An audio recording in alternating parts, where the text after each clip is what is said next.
Hello guys! Andito nga kami ngayon sa Riverside Park Bridge Camping and RV Resort, Whistler, BC, wherein mag-stay kami ng 3 days, 2 nights. So come with me at ililibot ko kayo. So on this part, ito yung mga RVs nila. Bali nung inikot namin ito, puro mga RVs ang mga nakita namin. And of course, may sarili din silang parking at may lake na nakapalibot sa kanila. So dito naman ay may playground sila.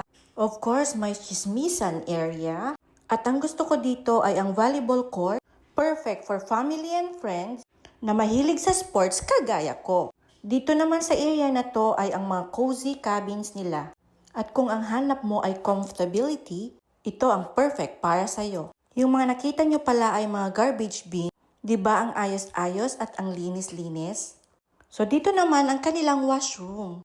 So dito may shower area, hindi isa, hindi dalawa, hindi tatlo, kundi apat. Diba ang bongga?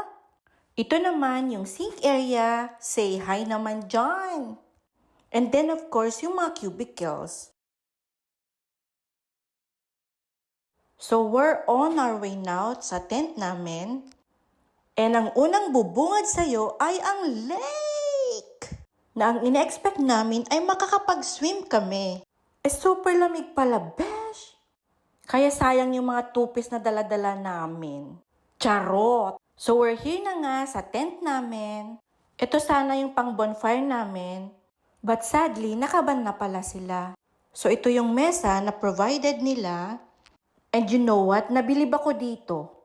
Dito kasi pwedeng i-store ang mga foods ninyo instead na pasok labas sa tent ninyo. Para iwas na rin sa mga raccoons and especially sa mga bears. Ito yung lake di ba ang ganda?